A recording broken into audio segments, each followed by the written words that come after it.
نستعين على أمور الدنيا والدين. اللهم فصل وسلم وبارك وكرم ومجد وعظم على سيدنا وحبيبنا وشفيعنا ونور قلوبنا محمد الفاتح لما أغلق والخاتم لما سبق ناصر الحق بالحق والهادي إلى الصراط المستقيم وعلى آله وصحبه حق قدره ومقداره العظيم يا فتاح يا عليم. أما بعد. Para alim ulama, para kiai, para asatid, para ajengan, para sesepuh, para tokoh masyarakat, wabil khusus hadir di tengah-tengah kita adalah Muhtaram Al-Mukarram Al-Habib Hud bin Idrus bin Hud Al-Aidrus selaku Ketua DPW FPI Kabupaten Cianjur. Begitu juga ada di sini adalah Habib Syekh As-Saggaf, Habib Hashim Al-Haddad dan para ajengan, para asatid, para kiai, para sesepuh, bini sepuh. Tidak saya sebutkan satu persatu tanpa mengurangi rasa hormat dan ta'zim saya kepada beliau semua. Wabil khusus segenap pimpinan daripada panitia penyelenggara acara pada malam hari ini, yaitu DPC Bojong Picung, DPC FPI Ciranjang, DPC FPI Haurwangi. Tidak lupa pula ada Ustadz Abdul Malik, Haji Asep, Aang, Kiai Haji Abdul Rahman Papasiran, dan semuanya para guru-guru kita tidak saya sebutkan satu persatu, ta'ziman wa takriman lahum jami'ah. Maka kita doakan mudah-mudahan para ulama kita, para habaib kita, para kiai kita, guru-guru kita Allah panjangkan nomornya, Allah sehatkan badannya, Allah jaga zahir batinnya, Allah menangkan perjuangannya. Amin ya Rabbal. Dan salam penghormatan yang paling istimewa saya hadiahkan hadir kepada hadirin hadirat, muslimin muslimat, mukminin mukminat yang hadir pada malam hari ini. Semua angkat tangannya, kita minta sama Allah, mudah-mudahan tidaklah kita keluar dari tempat ini kecuali semua dosa kita diampuni oleh Allah. Yang sakit Allah angkat penyakitnya, Allah sehatkan badannya. Semua yang hadir dilapangkan rezekinya, diberkahi kehidupannya. Amin ya Rabbal. Ahiba'il kiram, alhamdulillah pada malam hari ini kita sama-sama berkumpul tidak lain dan tidak bukan dalam rangka menyambut milad DPC FPI Bojong Picung serta segenap DPC FPI lainnya yang tidak lain dan tidak bukan Front Persaudaraan Islam, sebagaimana pendahulunya Front Pembela Islam didirikan untuk menegakkan amar ma'ruf nahi munkar dan menyerukan untuk bertakwa kepada Allah Subhanahu. Nggak lain nggak bukan, saudara. FPI didirikan untuk mengajak orang bertakwa, untuk mengajak hamba-hamba Allah untuk patuh perintah Allah dan menjauhi larangan Allah, patuh perintah Nabi dan menjauhi larangan baginda Nabi besar Muhammad sallallahu alaihi wasallam. Hadzal maqsad alladhi ussisatil jabhatu min ajlih. Inilah tujuan didirikannya FPI, saudara. Sebab hanya dengan takwa kita bisa hidup bahagia, saudara. Hanya dengan takwa kita bisa hidup baik. Allah sendiri yang mengatakan dalam Al-Quran, faqala ta'ala man amila salihan min dzakarin wa untha wa huwa mu'min falanuhyiyannahu hayatan thayyibah. Kata Allah Ta'ala dalam Al-Quran, barang siapa yang man amila salihan, beramal saleh. Amal saleh adalah takwa, patuh perintah Allah, jauhi larangan Allah, itu adalah amal saleh. min dzakarin aw untha, baik laki-laki atau perempuan, wa huwa mu'min, dalam keadaan dia beriman kepada Allah, apa yang terjadi kata Allah Ta'ala, falanuhyiyannahu hayatan thayyibah, maka siapa yang bertakwa Allah akan hidupkan dia dengan kehidupan yang baik. Bahkan gak sampai di situ, saudara. Takwa itu pintu keberkahan. Tanpa berkah ini kita gak bisa hidup, saudara. Takwa adalah pintu keberkahan. Allah yang mengatakan dalam Al-Quran, faqala ta'ala walau anna ahlal qura amanu wattaqau lafatahna alaihim barakatin minas sama'i wal ardh. Kata Allah, kalau penduduk sebuah negeri beriman dan bertakwa kepada Allah, apa yang Allah perintahkan dijalankan, apa yang Allah larang ditinggalkan, Nabi diteladani. Kalau penduduk sebuah negeri beriman bertakwa kepada Allah, apa yang akan terjadi? La fatahna alaihim barakatin minas sama'i wal ardh. Kata Allah, kami akan bukakan kepada mereka pintu keberkahan dari langit, dari bumi. Kalau udah Allah buka pintu keberkahan, saudara, maka negeri tersebut, kampung tersebut, ekonominya berkah. Amin. Amin. Sumber daya alamnya berkah. Sumber daya manusianya berkah. Waktunya berkah. Umurnya berkah. Amin ya Rabbal. Syarat dapat keberkahan dari Allah adalah takwa. Gampang.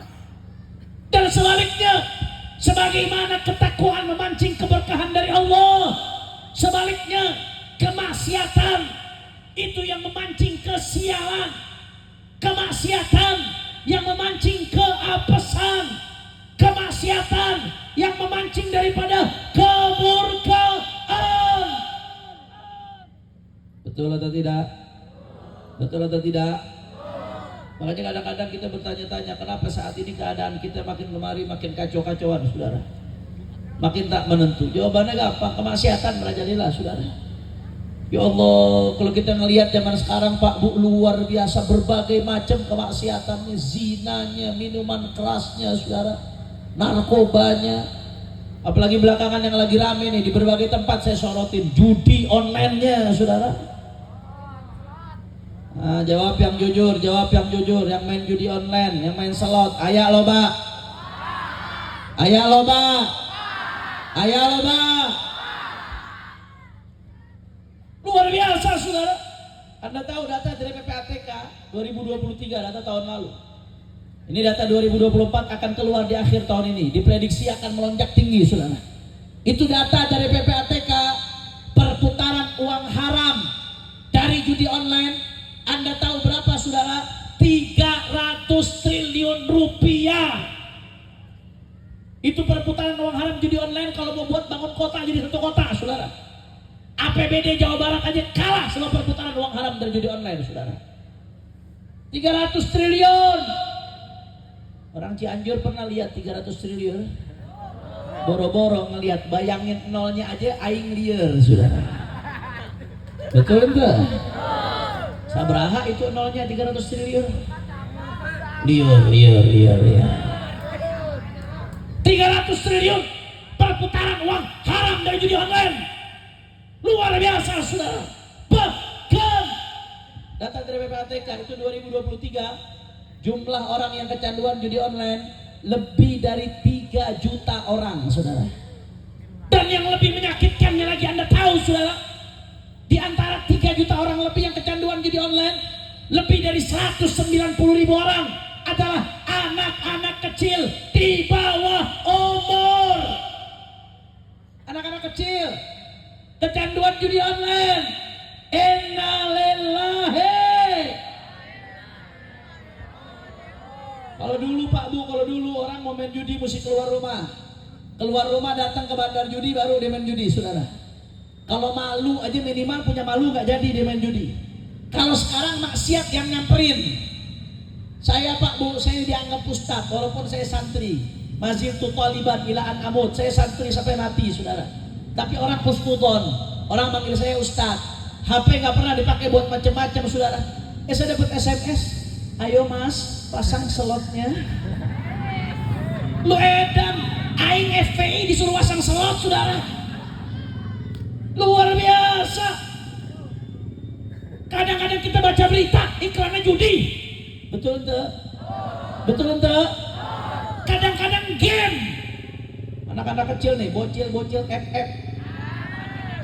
Bocil-bocil Free Fire, Mobile Legend, Roblox. Hati-hati lu Pak. Kadang-kadang anak kecil main game, iklannya judi, iklannya pornografi. Saya mau tanya orang Cianjur, saudara anak, jawab yang kompak. Ini keadaan seperti ini bahaya atau tidak? Bahaya atau tidak? Mengkhawatirkan atau tidak? Meresahkan atau tidak? Diamkan atau lawan? Takbir. Padahal Allah udah katakan dalam Al-Quran. Perhatikan baik-baik Bapak Ibu sekalian. Allah katakan dalam Al-Quran, dengarkan baik-baik. Kalau yang tadi omongan saya lisan saya penuh dosa. Anda mau perhatikan, nggak perhatikan silahkan. Karena omongan saya belum tentu ada keberkahannya. Tapi yang akan saya baca setelah ini adalah firman Allah Subhanahu wa Ta'ala. Apa kata Allah Ta'ala? A'udzu billahi minasyaitonir rajim. Bismillahirrahmanirrahim. Ya ayyuhalladzina amanu innamal khamru wal maisiru wal ansabu wal azlamu rijsun min 'amali syaitan fajtanibuhu la'allakum tuflihun. Innama yuridu syaitanu an yuqi'a bainakumul adawata wal baghdha fil khamri wal maisir wa yasuddakum 'an dzikrillah wa 'anis shalah fahal antum muntahun. Sadaqallahul azim. Apa kata Allah Ta'ala, saudara? Ya ayyuhalladzina amanu, hai orang-orang yang beriman. Anda yang merasa di hatinya ada iman, Anda sedang dipanggil oleh Allah dengan panggilan cinta nidaul hub. Kalau Anda merasa di hati Anda ada keimanan, maka Anda wajib dengan baik mendengarkan panggilan cinta Anda, saudara. Kalau merasa di hatinya nggak ada iman, skip aja, nggak usah didengerin. Tapi kalau merasa di hatinya ada iman, wajib dengan baik mendengarkan panggilan cinta ini, saudara. Apa kata Allah Ta'ala? Ya ayyuhalladzina amanu, hai orang-orang yang beriman. Innamal khamru, sesungguhnya yang namanya khamr. Apa itu khamr, Habib? Kullu muskirin khamrun, setiap yang memabukkan itu adalah khamar. Apapun bentuknya, mau yang pil, mau yang cair, mau yang bubuk, mau yang asap, saudara, mau yang bentuk daun-daunan, pokoknya setiap yang memabukkan, kullu muskirin khamrun, itu disebut khamar. Wa kullu khamrin haram, dan khamar itu hukumnya haram. Mau legal mau ilegal, sabun ting, gak ada urusan, saudara. Mau namanya narkoba, narkotika, sabu-sabu, heroin, kokain, ganja, tembakau gorila, apapun itu namanya, saudara.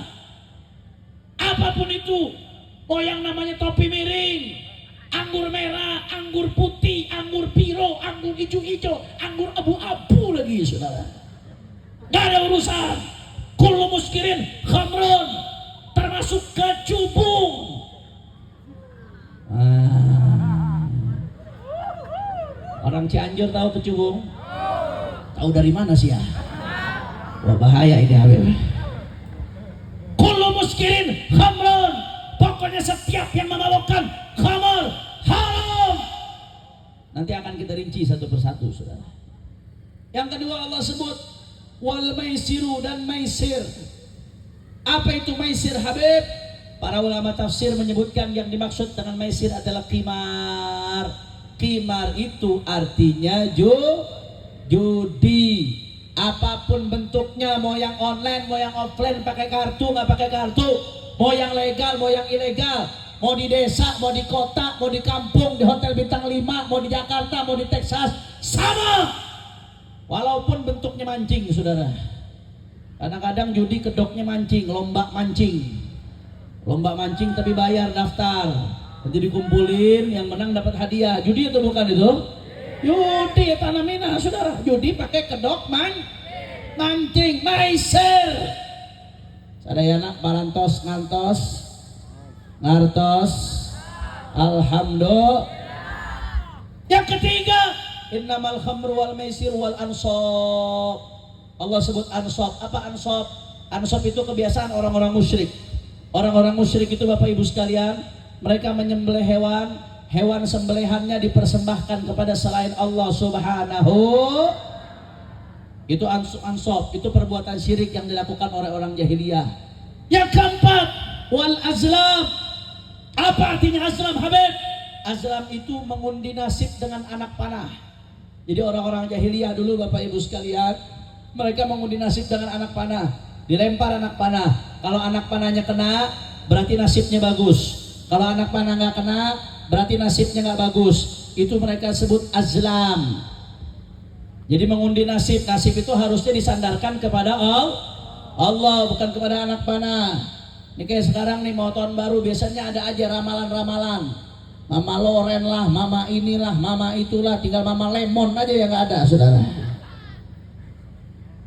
Empat Allah sebutkan, khamar, maisir, judi, ansab, menyembelih hewan dipersembahkan kepada selain Allah, azlam, mengundi nasib dengan anak panah.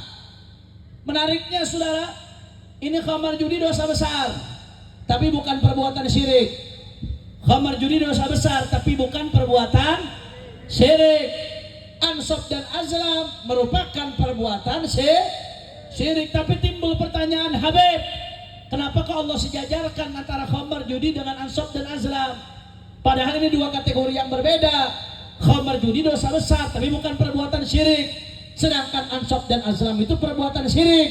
Tapi kenapa disejajarkan oleh Gusti Allah? Saudara, Al-Imam Al-Baydawi dalam kitab tafsirnya menjelaskan, kata Imam Al-Baydawi, sengaja Allah sejajarkan antara khamar dan judi dengan ansab dan azlam yang merupakan perbuatan syirik, karena Allah pengen menunjukkan saking jeleknya khamar, saking jeleknya judi, sampai setara dengan perbuatan syirik. Na'udzubillah min. Jawab yang kompak, sadayana jawab yang kompak, keluarkan suaranya. Kalau Allah kalau Allah sejajarkan sebuah perbuatan dengan perbuatan syirik, berarti perbuatan tersebut baik atau buruk? Kurang kompak, kurang semangat, baik atau buruk? Bahaya atau tidak? Halal atau haram? Itu yang pertama, saudara. Yang kedua, apa kata Allah Ta'ala? Rijsun, kotoran. Allah yang sebut, saudara, itu khamar dengan segala jenisnya, narkoba dan judi, Allah sebut sebagai kotoran. Walaupun mahal, walaupun legal. Saudara, kemarin belum lama media sosial digegerkan. Ada satu menteri, ketua partai lagi, saudara. Di foto di sampingnya dia ada botol khamar, saudara, minuman keras. Udah keminum sih kelihatannya itu botol, saudara. Sama netizen dicek berapa harganya. Ternyata satu botol kecil harganya lebih dari 20 juta, saudara. Waduh, lebih dari 20 juta. Walaupun lebih dari 20 juta, kotoran. Walaupun yang minum menteri, kotoran. Makanya orang-orang hati-hati yang masih minum minuman keras, berarti yang dia minum apa? Orang kompak, yang dia minum apa? Yang masih makan narkoba, berarti yang dia pakai apa? Yang masih main judi kemudian hasilnya dimakan, berarti dia makan apa? Yang main judi dapat dikasih makan anak istri, berarti anak istrinya dikasih makan apa? Siapa yang sebut itu sebagai kotoran? Allah. Jelas atau tidak? Jelas atau tidak? Coba jawab lagi ya kompak. Kalau Allah sebut sesuatu dengan kotoran, khamar dan judi Allah sebut sebagai kotoran, berarti sesuatu yang Allah sebut sebagai kotoran baik atau buruk? Halal atau haram? Halal atau haram? Bahaya atau tidak? Itu yang kedua, saudara. Yang ketiga, apa kata Allah Ta'ala? Min amali syaitan. Ini yang namanya khamar dan judi termasuk perbuatan setan. Kadang-kadang abdi liar, saudara. Abdi liar, manusia ini kalau dibilang setan sia, marah ente? Marah. Perbuatanmu kayak setan. marah atau tidak? Marah. Dibilang setan, marah. Dibilang perbuatannya kayak setan, marah. Tapi masih mabok, tapi masih makan narkoba, tapi masih main judi. Dibilang setan, marah. Dibilang perbuatan setannya, perbuatan kayak setan, marah. Tapi perbuatan setan dikerjain, bubegik. Kacau tidak? Kacau tidak? Habis kok kasar banget nyebut perbuatan setan. Bukan saya yang nyebut Gusti Allah. Allah sebut sebagai perbuatan setan. Jawab lagi yang kompak, jawab yang kompak. Kalau semua perbuatan khamar dan judi Allah sebut sebagai perbuatan setan, berarti perbuatan tersebut baik atau buruk? Halal atau haram? Bahaya atau tidak? Yang keberapa tuh? Ketiga, saudara. Yang keempat, apa kata Allah Ta'ala? Fajtanibu, hindari dong hambaku, hindari. Saudara, Allah ini maha tahu, Allah maha tahu. Makanya para ulama mengatakan, Imam Izzuddin bin Abdus Salam dalam kitabnya Qawaidul Ahkam fi Masalihil Anam. Begitu juga Imam Syatibi dalam kitabnya Al-Muwafaqat menyebutkan, kalau Allah Ta'ala sudah melarang sesuatu, pasti sesuatu yang Allah larang itu bahaya dunia akhirat, saudara. Pasti. Kita sadar atau nggak sadar, ngerti atau nggak ngerti, pasti. Sebaliknya, kalau Allah sudah perintahkan sesuatu, berarti sesuatu yang Allah perintahkan itu akan baik bagi kita dunia dan akhirat, saudara. Pasti itu, saudara. Nah sekarang Allah katakan itu yang namanya khamar dan judi, kata Allah hindari. Kalau Allah sudah sebut hindari untuk khamar dan judi, berarti khamar dan judi, sekali lagi jawab yang kompak, baik atau buruk? Halal atau haram? Bahaya atau tidak? Itu yang keempat, saudara. Yang kelima, apa kata Allah Ta'ala? La'allakum tuflihun. Dengarkan baik-baik hamba-hambaku. Kalau kalian hindari itu khamar dan judi, kalian akan beruntung. Tapi kalau kalian lakukan, kalian akan buntung. Masya Allah. Kalau untuk menafsirkan ini nggak usah buka kitab, saudara. Lihat aja pakai mata kepala sendiri.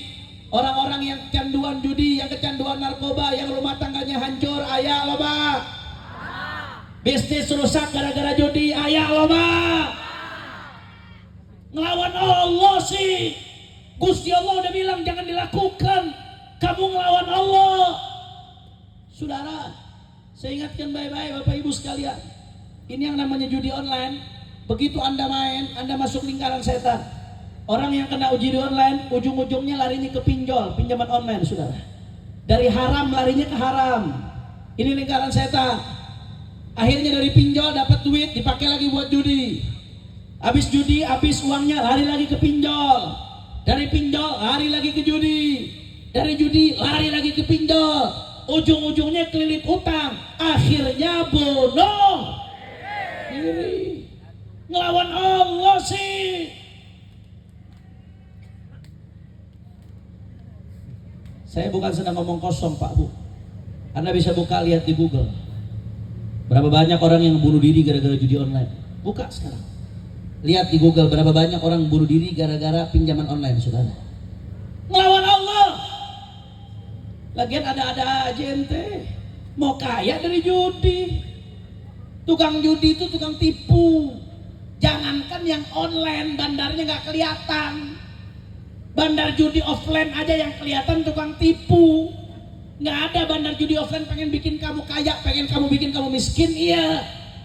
Apalagi bandar judi online yang nggak kelihatan. Terus ente percaya, berharap kaya dari bandar judi online, iya. Kehet. Betul ente? Betul ente? Saya sengaja lah terang-terangan aja, orang yang udah kena judi otaknya mesti didobrak, saudara. Ini virus luar biasa di mana-mana. Saya sedang fokus masalah ini di berbagai provinsi, saudara. Karena di mana-mana saya dapat informasi masalah ini. Kadang-kadang orang ditakutkan sama neraka nggak takut, tapi kalau ditakutkan dengan miskin baru dia takut, saudara. Kalau kamu tidak takut ketika aku takutkan dengan neraka, maka takutlah dengan miskin gara-gara judi. Kalau kamu belum takut neraka, minimal takut miskin. ngelawan Allah. Na'udzubillah min. Sadayana parantos ngartos. Yang nggak jawab jangan-jangan baru masang depo nih. Sadayana parantos ngartos. Alhamdulillah. Jam sabaraha itu? Lanjut. Setengah 12. Lanjut jangan. Kurang kompak ini. Kalau di Jakarta jam segini bencong baru taubat ini saudara. Orang Cianjur jam segini baru ngaji. Lanjut jangan. Masih semangat? Yakin? Betul. Saya pengen dengar dulu semangatnya orang Cianjur. Sadayana angkat tangannya. Takbir. Takbir. Takbir. Sallu ala nabi. Yang keberapa tadi? Kelima. Yang keenam. Apa kata Allah Ta'ala? Innama yuridu syaitan ayyuqi'a bainakumul adawata wal baghdha fil khamri wal maisir. Kata Allah Ta'ala, setan menjadikan khamar dan judi sebagai alat untuk menebar permusuhan. Jawab lagi yang keempat. Kampung sama kampung ribut gara-gara mabok. Aya ente. Anak-anak sekolah tawuran begitu diperiksa darah urinnya ternyata positif narkoba. Aya ente. Aya ente. Masya Allah, Bu. Ini ibu-ibu loba tapi yang jawab cuma 10. Jangan-jangan kuntilanak eta sih. Bu. Damang, Bu. Ibu-ibu yang jawabnya kompak abdi doakeun. Mudah-mudahan panjang umur, sehat walafiat, bahagia dunia akhirat, makin disayang sama suaminya. Tapi ibu-ibu yang gak semangat apalagi ngobrol, abdi doakeun suaminya kawin 3. Yang amin yang sebelah sini, Bu. Damang, Bu. Saya baca berita ada poluan, Bu. Tahu poluan? Polisi wanita. Ini poluan punya suami polisi laki-laki, Polri. Anda tahu apa yang terjadi, saudara? Ini perempuan poluan bakar suaminya hidup-hidup. Istri bakar suami hidup-hidup. Jahat ente? Jahat. Ditangkap istrinya. Ditanya, kenapa kamu bakar suami kamu hidup-hidup? Apa jawaban istrinya? Iya, suami saya kalau dapat gaji, anak istrinya dikasih nafkah, tapi gajinya dihabiskan buat main judi, saudara. Suami kalau dapat duit nggak dikasih nafkah anak istri, tapi dihabisin judi. Istrinya kesal, suaminya dibakar. Wajar ente? Astagfirullahaladzim. Wajar, Habib? Bakar suami wajar? Edan pisan. Astagfirullahaladzim. Karena nggak berani lanjutin ceramah, Beb, takut dibakar dia. Hati-hati ente, urusan judi aja dibakar, apalagi kawin lagi ente. Ya nggak wajar, Bu, masa bakar suami wajar? Psikopat dong, Bu, namanya, Bu. Bakar suami salah nggak, Bu? Ya salah, yang jawab salah dikit, yang jawab wajar banyak tadi. Bahaya ini, saudara. Salah, walaupun suaminya juga salah, tapi cara menangani jangan dengan cara yang salah. Kesalahan itu nggak boleh ditangani dengan cara yang salah. Tapi yang pengen saya garis bawahi di sini, suami istri yang tadinya saling cinta, apalagi zaman pacaran, dunia milik kita berdua, yang lainnya ngontrak. Luar biasa, saling cinta, saling sayang. Begitu gara-gara judi, istrinya bakar suami. Allah udah katakan dalam Al-Quran, setan menjadikan khamar dan judi sebagai alat untuk menebar permusuhan. Saya mau tanya, berarti setan sukses atau tidak? Sukses atau tidak? Yang ketujuh, apa kata Allah? Wa yasudda wal baghdha. Setan menjadikan khamar dan judi sebagai alat untuk menebar kebencian. Yang kedelapan, wa yasuddakum an dzikrillah. Setan menjadikan khamar dan judi sebagai alat untuk mencegah kalian dari ingat Allah. Yang kesembilan, setan menjadikan khamar dan judi untuk mencegah kalian anis sholat, dari sholat. Jawab lagi yang keempat. Jawab, kalau orang udah kecanduan judi diajak sholat susah ente?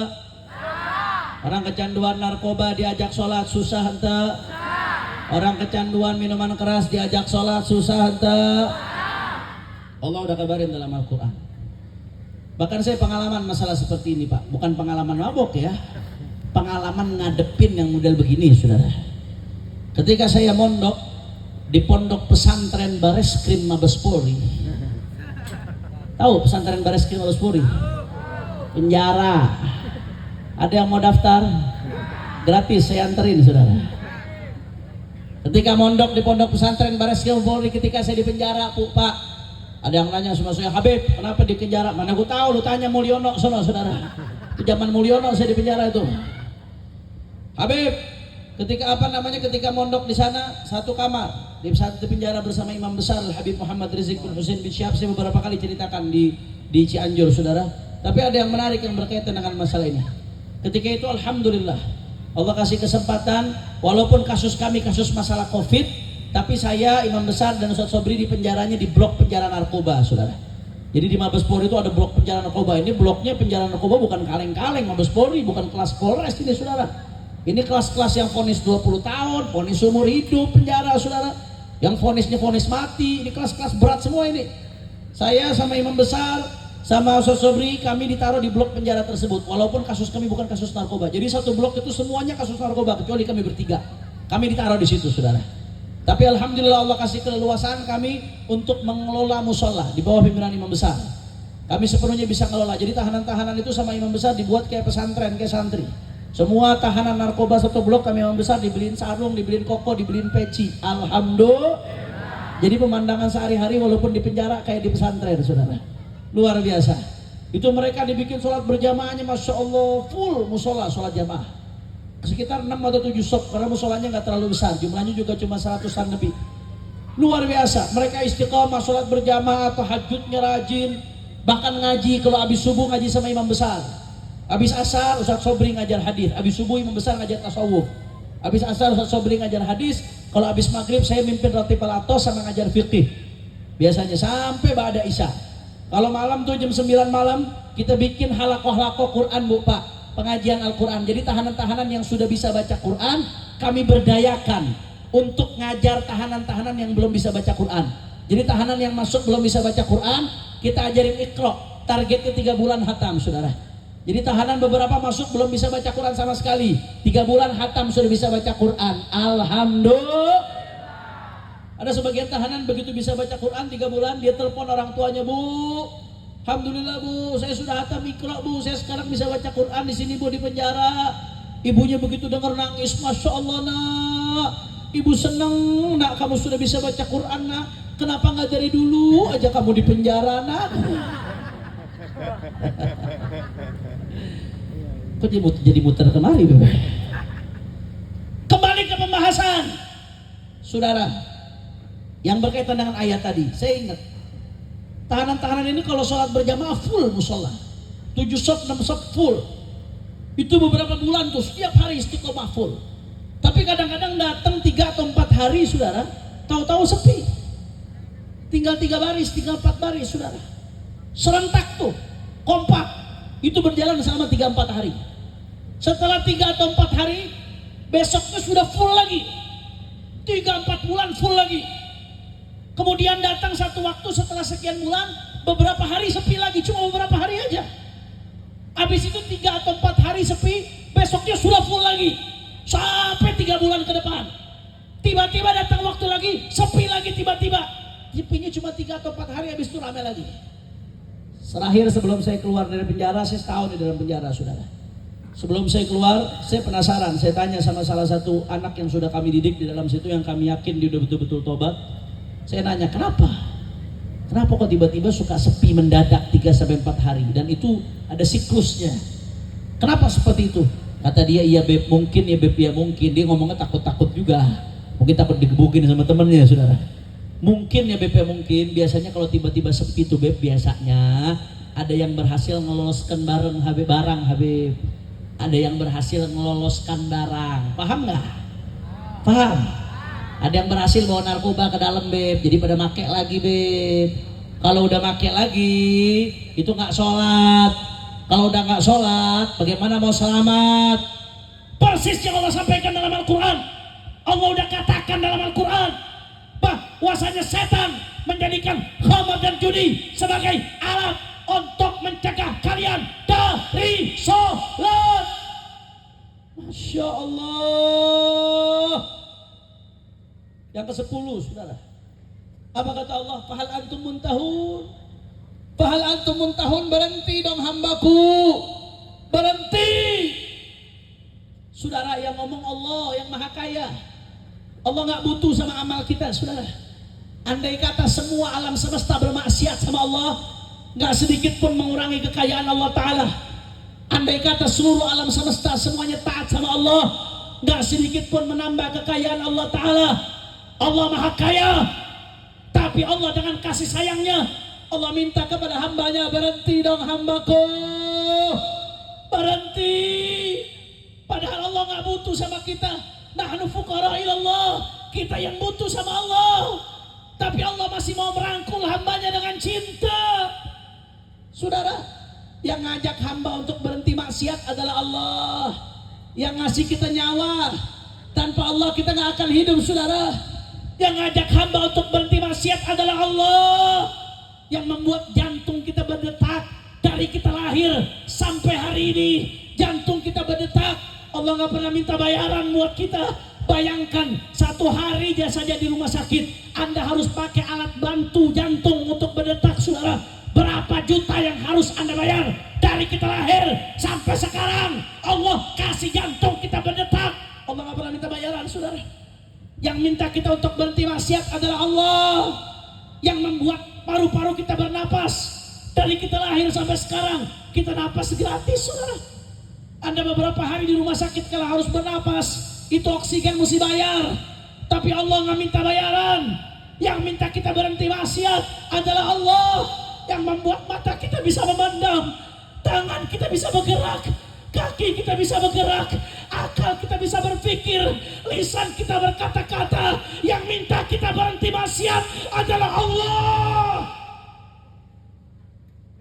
Saudara, andai ada bos gaji Anda setiap bulan 5 juta saja, Anda taat sama dia, nurut sama dia. Kenapa Allah yang ngasih kita segala-galanya, kita masih suka maksiat sama Allah, tidak taat sama Allah? Apa kurangnya Allah? Ibail kiram, andai kata satu saja Allah perintahkan, satu Allah larang kita, tanpa Allah sebutkan alasannya kenapa dilarang. Allah larang kita sesuatu tapi Allah nggak sebutkan alasannya kenapa dilarang, maka tugas kita sebagai hamba hanya nurut, saudara. Nggak berhak kita mempertanyakan kenapa Allah larang. Apalagi kalau Allah sebutkan alasannya, oh lebih kuat lagi penekanannya. Apalagi kalau Allah sebutkan, Masya Allah. Apalagi kalau Allah sebutkan 10 penekanan. Itu tadi masalah khamar dan judi, saudara. Di ayat itu saja yang saya sebutkan, Allah haramkan dan Allah sebutkan 10 penekanan tentang haramnya khamar dan judi. Itu baru satu rangkaian ayat, belum ayat lain, belum hadis lain. Seolah-olah Allah pengen ngasih tahu kepada hamba-hambanya, hei orang-orang yang beriman, itu yang namanya khamar, yang namanya narkoba, yang namanya judi, mau yang online, mau yang offline, itu adalah haram, haram, haram, haram, haram, haram, haram, haram, haram, haram. Fahal antum muntahun, hambanya masih gak mau berhenti, saudara. Ayo masing-masing introspeksi diri, masing-masing dia tahu dirinya, saudara. Yang masih bersentuhan dengan barang-barang haram seperti ini segera kembali kepada Allah Ta'ala. Yang masih makai-makai narkoba mau sampai kapan? Mau sampai mati overdosis? Na'udzubillah min. Orang-orang yang mati overdosis nggak pernah nyangka dirinya bakal mati overdosis, saudara. Ayo mau sampai kapan? Yang masih suka mabok mau sampai gara-gara kecelakaan, gara-gara mabok? Na'udzubillah min dalik. Orang-orang yang mati kecelakaan gara-gara mabok nggak pernah nyangka dirinya bakal suul khotimah seperti itu, saudara. Mau sampai kapan? Yang masih main judi kalau menang, kalau nggak jual ginjal, saudara. Kalaupun menang, makan duit, makan haram, akhirnya jadi badan hobi maksiat, asad jawarihuhu sya'am aba. Dikasih makan ke anak istri jadinya makan haram. Akhirnya istri jadi durhaka, anak jadi durjana, saudara. Gara-gara dikasih makan haram, mau sampai kapan? Ayo yang punya anak dikontrol, anaknya masing-masing dikontrol. Lihat HP anak-anak Anda, para orang tua, saya ingatkan, jangan hanya dikasih HP anak, tapi nggak dilihat apa isi HP anaknya. Itu HP adalah tempatnya maksiat, saudara. Berapa banyak anak-anak dididik bertahun-tahun oleh orang tuanya, hancur dalam beberapa hari gara-gara HP. Pornografi, judi, dilihat isi HP anaknya, saudara. Bahkan zina mulainya dari HP sekarang, saudara. Zina mulainya dari chatting, ujung-ujungnya ketemuan, ujung-ujungnya zina, saudara. Zina mulainya dari HP sekarang. Kalau tadi Habib Hud bicara soal orang diperkosa, zina dan lain sebagainya, banyak kejadian mulainya dari HP. Tolong diperiksa HP anak-anaknya, jangan sampai udah kejadian baru nyesal, saudara. Ayo kembali kepada Allah. Yang punya anak buah, yang punya pegawai, diperhatikan anak-anak buahnya. Kalau ada yang terindikasi kena seperti itu, segera rangkul dengan cinta agar dia kembali ibadah Allah. Ayo perhatikan. Yang punya murid, perhatikan murid-muridnya. Karena saya dapat info, saudara, ini yang kena judi online gak main-main. Bukan hanya buruh, bukan hanya rakyat biasa, sampai ustadz-ustadz, sampai santri ada yang kena, saudara. Ayo dirangkul dengan cinta, Bapak Ibu sekalian. Dan saya ingatkan pemerintah Republik Indonesia, catat baik-baik. Yang saya hormati Bapak Prabowo Subianto, saya mau tanya, jawab yang kompak. Kalau Presiden mengajak untuk perang melawan judi, kira-kira dukung atau jangan? Orang kompak, dukung atau jangan? Polisi nangkepin operator judi online, bagus atau tidak? Menkom Digi memblokir website judi online, bagus atau tidak? Bagus, kita dukung. Tapi jangan berhenti sampai di situ. Itu level yang kecil-kecil, saudara. Itu yang triliunan, yang mengendalikan triliunan, bos-bosnya itu yang mesti ditangkap. Begitu juga narkoba, bukan hanya kurir-kurir kelas bawah yang ditangkap, termasuk bos-bosnya yang mengendalikan triliunan, itu yang mesti ditangkap. Betul atau tidak? Kalau hanya nangkep kurir-kurir yang kecil-kecil, kalau hanya nangkep operator-operator, ibarat nebang pohon, yang dipatahkan cuma rantingnya, tapi pohonnya, batangnya, akarnya dibiarkan, kira-kira pohonnya tetap tumbuh atau tidak? Tumbuh atau tidak? Begitu juga kemaksiatan seperti ini, yang sudah berjaring, berakar, bersistem. Kalau cuma yang kecil-kecil yang ditangkap, bos-bos yang triliunan dibiarkan. Hari ini 1000 operator judi online ditangkap, besok itu bos akan mempekerjakan 1000 operator lainnya, saudara. Hari ini 1000 kurir narkoba ditangkap, besok bosnya akan mempekerjakan 1000 kurir lainnya. Masalahnya gak akan selesai. Ada ngomong sama saya, Habib, itu mungkin belum kelacak, Bib. Nggak ketahuan tuh, Bib, lokasinya belum ketahuan mungkin, Bib, itu di mana bosnya yang mengendalikan triliunan. Aing nggak percaya. Alat nih polisi canggih, mereka punya Pegasus, BIN alatnya canggih, Menkom Digi alatnya canggih, PPATK alat canggih. Nangkep Habib aja cepet, saudara. Nangkep kiai cepet, nangkep ustadz kadang-kadang cepet, apalagi kalau oposisi yang di rezim saat itu, sudah luar biasa cepetnya. Masa iya bos judi nggak ketangkep? Percaya atau tidak? Percaya atau tidak? Itu kurir-kurir narkoba, ada yang ditangkapnya di ujung gunung, ada yang ditangkapnya di pulau, ada yang ditangkapnya, saudara, di hutan. Bisa kelacak. Kenapa giliran bos-bosnya begitu sulit ditangkap? Pertanyaannya, siapa backingannya sampai begitu sulit ditangkap, saudara? Betul? Betul? Saya ngomong begini, Pak, Bu, resiko. Saya ngomong begini, resiko, saudara. Mafia narkoba nggak akan terima dengan apa yang saya sampaikan. Mafia judi dengan jaringan internasionalnya nggak akan terima dengan apa yang saya sampaikan secara masif di berbagai provinsi, saudara. Bisa jadi saya dibunuh gara-gara ini, saudara. Bisa jadi keluarga saya terancam gara-gara ini. Na'udzubillah min dzalik, saudara. Tapi saya nggak peduli.